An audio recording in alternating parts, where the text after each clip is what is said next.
It's 3:15, and that means it's time for The Real Deal with Bill McNeil. That's right. Welcome once again to The Real Deal with Bill McNeil. I'm your host, Bill McNeil, and you're probably wondering exactly what is the real deal today. Hey, good question. Welcome back to Thinking Critical. This is Wes. Now, it appears that there's a lot more to those rumors than meets the eye as far as IDW losing that Hasbro license. I've heard that rumor for quite some time. Sounds like it was starting to be confirmed, at least in the rumor mill at San Diego Comic-Con. And now it appears that John Barber, editor-in-chief of IDW Publishing, is out as far as IDW. What's interesting is that Mr. Barber was the former IDW Hasbro Group Editor who was rehired as the EIC once Chris Ryall was sacked at IDW, at least the first time. Of course, Chris Ryall did return as the publisher. I think he was the chief creative officer. He had a few hats before he ended up leaving the company again. And I think Mr. Ryall has some type of imprint coming from Image Comics in the not too distant future. He's also associated with that upstart comic book crowdfunding publisher. Was it Zoop? Something like that. But on to Mr. Barber, who was a senior editor at IDW from 2011 to 2016 before leaving to be a writer for a couple years, returning as the EIC. Before that, he worked at Marvel Comics. Now, there was no confirmation from IDW or John Barber about his being sacked or out as the EIC of IDW Publishing. But there is a new job listing for IDW for an executive editorial director. And we'll get into the job description of that position here in a few seconds.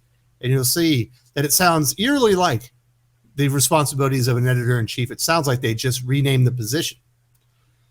This would seem to confirm that IDW no longer has a stake in Hasbro moving forward, that likely the Hasbro license is moving on, likely to Boom Studio following the Magic the Gathering license. And those would be some very big properties for IDW: Transformers, G.I. Joe, My Little Pony.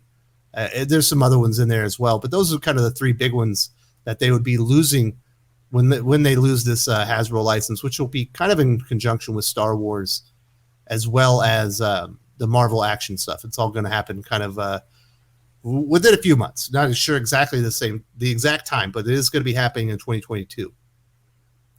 This is very bad news for IDW.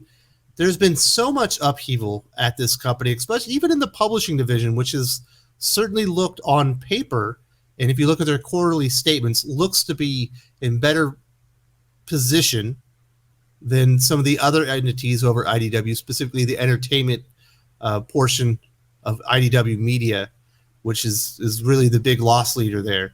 The publishing seems to have, at least on paper, as far as the revenue and whatnot, seems to have evened out a little bit, not having a ton of losses. But losing all these licenses, and IDW is a major player as far as comic book license properties, is that going to be the death nail for the company? Is this a job listing for a position that has a very limited shelf life? We shall see. Like I said, the amount of upheaval with the Chris Ryall fiasco, we're going on multiple editors-in-chief now, publishers, everything has been up in arm, or kind of up. Yeah, it's just been crazy lately. And that's been for the past few years, and they've been having all these losses. So it does not look good for IDW. I'm a big fan of IDW. I'm a fan of having as much variety as far as comic book publishing and as many competitors in the market for you and I, the comic book reader, and certainly for the retailers, to where we have lots of different products, that we don't have any monopolies. Obviously, Marvel, DC, Image are the big players, and Boom is certainly making some moves. But I'm not in favor of IDW, kind of collapsing. I'm certainly not in favor of Dark Horse being sold. It feels like there's some major things going on in some of the smaller publishers as far as American comics. Now let's get into this job listing for the executive editorial director at IDW. We'll talk about the listing itself and some of the functions that they'll handle. And it says this position will be responsible for developing licensed products for IDW Publishing, including single-issue comic books and graphic novels, and both managing and providing direction to the editorial staff to enable the highest quality creative output. This person will work closely with IDW's publisher, senior vice president, sales, marketing, and strategy, director, content strategy, and managing editor to ensure that all licensed publishing products maximize revenue, profitability, and brand visibility while ensuring the licensor's brand integrity. That stuff should all be important. It feels like that's kind of where IDW has dropped the ball, specifically with G.I. Joe and Transformers over the last several years. I don't think there's been a lot of value add from IDW to those properties. And I do believe Hasbro sees the comic book, publishing part of it, as marketing, to help develop to create brand awareness and maybe get the word out on some new characters and ideas that they're supposed to have. I don't think that's really worked. The job listing continues. The executive editorial director will help to craft publishing plans and schedules for a multitude of monthly periodic series, graphic novel releases, original graphic novels, and specials and annuals, and specialty products for all sales channels. This position will also be responsible for evaluating new licensor viability and establishing strategic goals for launch plans and ongoing product lines. The executive editorial director reports directly to the publisher. No mention of an editor-in-chief. This position is going to be replacing the editor-in-chief, which it appears that John Barber, who's been the editor-in-chief in 2018, has indeed exited the company. And as I already mentioned, he had a long history working with the Hasbro license at IDW, was the IDW Hasbro Group Editor. You could start putting the pieces together. It certainly kind of confirms the rumor that's been out there that's certainly gained traction over the last few weeks. As far as the functions of this, and if you're interested in the job, you can certainly go and put your resume out there. Perhaps you meet the required experience and skill levels, but it says they're going to be responsible for partner with the publisher on long-term strategy for approximately 220 to 240 periodical and 50 to 60 collected titles annually. So that 220 to 240, about 20 new comic books every month. And obviously the 50 to 60 puts it about 5 collected editions every month as well. Full editorial functions, maintain relationships with licensors. Obviously that's got to be important. It feels like the ball was dropped with Hasbro, with Star Wars, and with Star Wars. And really, this was brought up in the Comics Aficionados when we talked about the IDW stuff. And I definitely shout out to Gabe from Weird Science and Josh, who kind of were honing in on this. The biggest damning fact about all of this, not just losing the license, it's not like Disney said, you know what, we have our own comic book division, we have Marvel Comics, why are we licensing out the all ages Star Wars stuff? We'll do it in-house. They're not doing that. They're moving that license over to Dark Horse, who certainly had worked with Star Wars in the past. It's where the Star Wars license left from when it returned to Marvel Comics. That says something about their perception of either the stability at IDW or the job and the quality of product that they were putting out that was associated with Star Wars. We know we got the High Republic and all that stuff going on right now.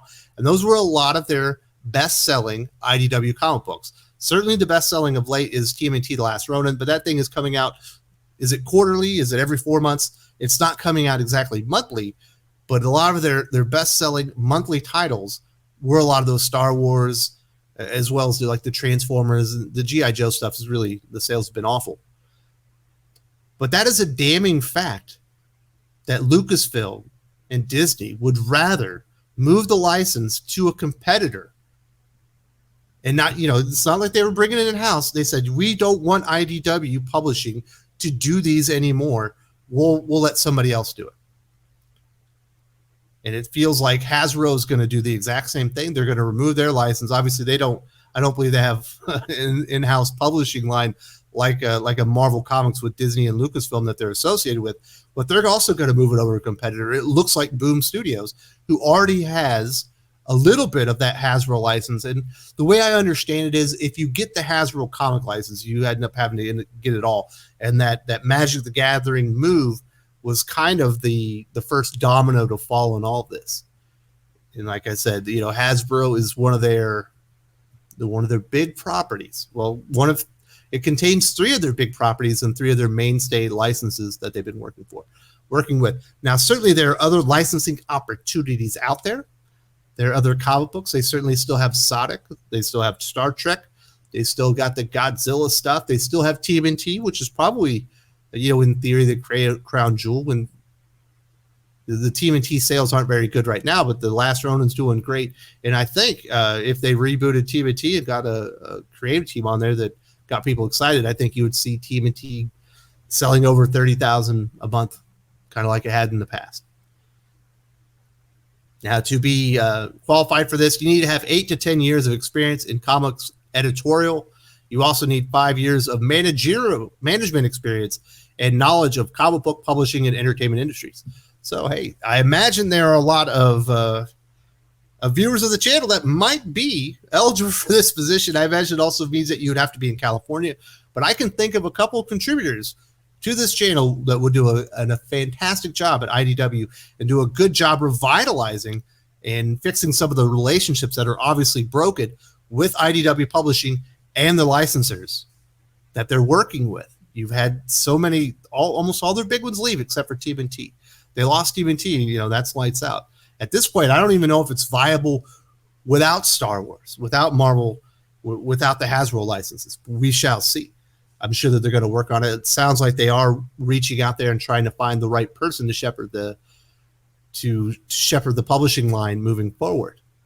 But, with all the upheaval and losing the licenses and everything that's happening, who really is going to even be putting their name in the hat for this job? Heather Antos? I guess she's already an in-house hire. That's maybe that's an opportunity for promotion. You certainly have Mark Doyle. I don't know that he has the management experience, but he was certainly he was the top of the line as far as the he does have the management experience. He was like the group editor. I don't know if they consider that really management. I would consider it management experience, but he was a group editor for Black Label. I believe he was a group editor for Batman sometime, and he certainly would be a good in-house candidate. And he has a lot of connections, but how many people that are really qualified for this that have some great ideas are even going to want to go in here knowing there's a good chance that there's no future with IDW Publishing moving forward. This is more information that we have to go with. They're losing Star Wars, losing Marvel Action. It appears that losing Hasbro. The EIC that was in charge for IDW Publishing for at least the last couple of years, that was heavily associated with the IDW Hasbro Group Editor position before, is out the door. It appears that's in conjunction with the loss of the Hasbro license.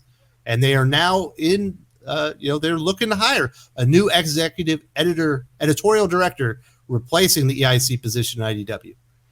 Things do look grim. Things look bleak, and we'll see how it goes. But that is the newest information that we have. If you enjoyed this video, please give it a like. I would appreciate it very much. It helps us attract more views for the channel. Subscribe for future commentary, comic book news, and reviews. And don't forget to ring the bell for notifications. If you want to talk comics, movies, and much, much more, you can follow me on Twitter at Wes_from_TC. With that, Salamat Po, and I'm out.